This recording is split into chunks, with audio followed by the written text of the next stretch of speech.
Dans cette vidéo, je vais vous présenter comment créer des machines virtuelles pour faire des calculs, manipuler vos données. Et pour illustrer cet exemple, je vais le faire dans le cadre du cloud académique créé par l'Institut français de bioinformatique, qui est mis à disposition de la communauté des sciences de la vie et du vivant.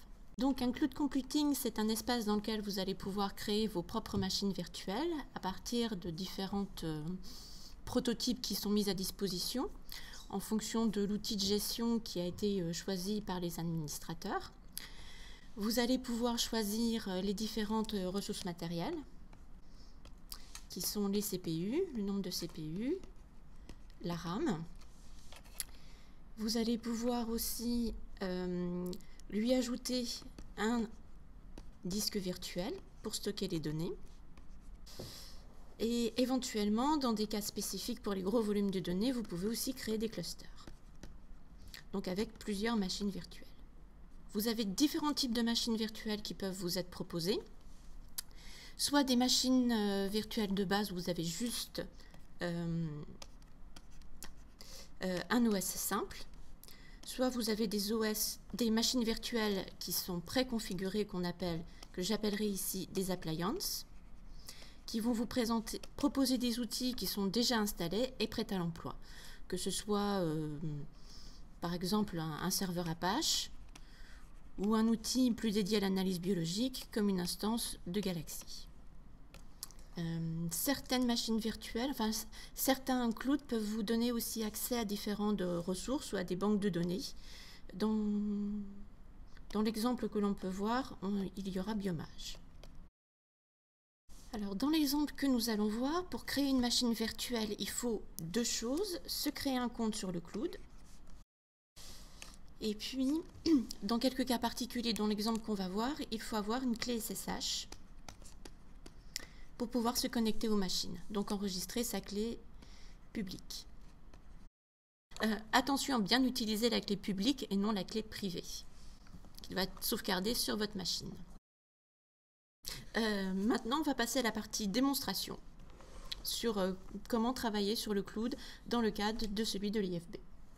Je vous laisse avec un exemple pratique sur le cloud de l'Institut français de bioinformatique, dont le lien est en bas de la vidéo, qui vous montrera comment créer une machine virtuelle et comment créer un disque virtuel pour manipuler vos données. Dans cette partie, je voudrais vous présenter comment on peut se connecter à une machine virtuelle qui a été créée. Le mode par défaut qui existe toujours, c'est par SSH. Vous avez différents types de moyens de vous fournir l'information. En fonction du cloud, c'est en simple ligne de commande.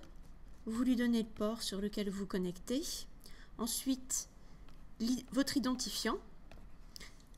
Donc, dans notre cas d'exemple, c'est root, puisque vous êtes administrateur sur vos machines. Et ensuite, vous mettez l'adresse IP de votre machine virtuelle qui vous a été communiquée dans le dashboard de votre cloud.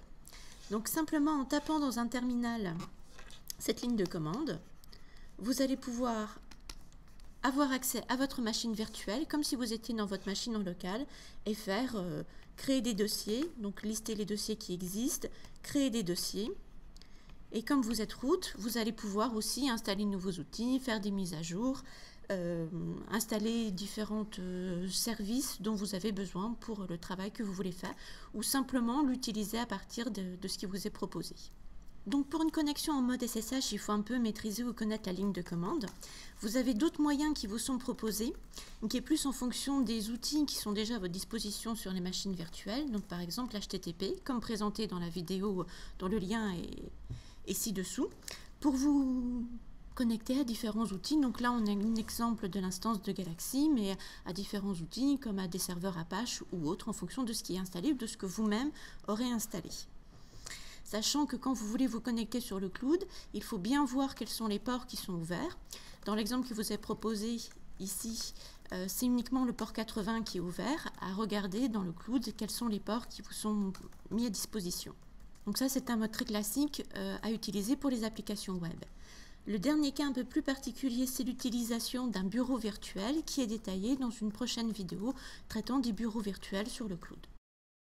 Donc pour travailler avec une machine virtuelle pour gérer les données, il est fortement conseillé d'utiliser des disques virtuels qui peuvent être créés sur le cloud.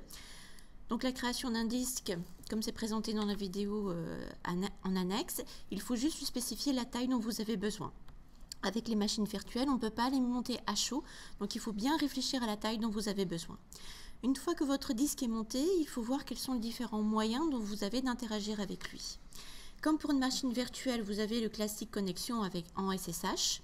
Donc toujours en ligne de commande. Donc vous avez deux grandes familles de commandes. Vous avez les SCP qui sont une commande pour faire des copier-coller entre deux machines distantes de façon sécurisée. Donc vous indiquez toujours le port sur lequel vous travaillez. Donc le port en SSH, c'est toujours le port 22. Le chemin des données sources. Et en deuxième paramètre, vous lui mettez le pass à destination. Donc par exemple, quand vous êtes dans votre machine virtuelle, vous allez lui dire que vous voulez copier entre deux machines virtuelles le fichier qui est dans TMP qui s'appelle test, donc vous mettez votre identifiant à la machine, arrobas, l'IP de votre machine en local. Donc là c'est votre chemin en local. Donc là, vous spécifiez le chemin de votre fichier en local ou votre dossier en local. Et ensuite, le chemin de destination, donc l'identifiant, l'arrobas, plus l'IP destination de la machine sur le cloud que vous voulez cibler. 2 points. Et ensuite, vous mettez le pass de destination. Par exemple, vous allez vouloir le mettre dans le dossier route data. Et là, vous allez pouvoir copier un fichier entre deux instances de vos machines virtuelles. Si vous voulez copier un dossier, il faut rajouter l'option "-r" pour les dossiers. Donc, vous avez la commande SCP qui est à votre disposition. Vous pouvez aussi utiliser d'autres protocoles comme FCFTP. C'est selon votre préférence. Vous avez d'autres moyens si vous ne voulez pas travailler en ligne de commande qui vous sont proposés. Soit vous avez des serveurs, des applications type FileZilla ou CyberDoc qui vont vous permettre de faire de la même façon qu'en ligne de commande des copier déplacés entre deux instances, entre votre machine en local et votre machine virtuelle, ou alors de votre machine virtuelle vers votre machine locale. Par contre, vous ne pourrez pas l'utiliser pour faire des déplacements entre deux machines virtuelles. À ce moment-là, il faut que votre outil soit installé sur une des deux machines virtuelles. Alors de la même façon, c'est les mêmes informations que vous avez à lui renseigner. Vous allez devoir lui renseigner à ce moment-là un identifiant. Dans notre exemple, c'est route. L'IP de votre machine qui vous est donné dans le dashboard. Le port sur lequel vous utilisez pour la connexion, par défaut, c'est toujours le 22. Et ensuite, vous avez un mot de passe qui peut vous être demandé en fonction du cloud sur lequel vous êtes. Dans l'exemple qui est présenté ici sur le cloud de l'IFB, il n'y a pas de password qui est utilisé. On utilise les clés SSH pour se connecter et pour s'identifier. Donc ça, c'est une information qui n'est pas à transmettre. Et à ce moment-là, vous allez vous retrouver dans l'application avec deux arborescences en miroir l'une de l'autre, une en local et une sur votre machine virtuelle et faire des copier-coller avec la souris.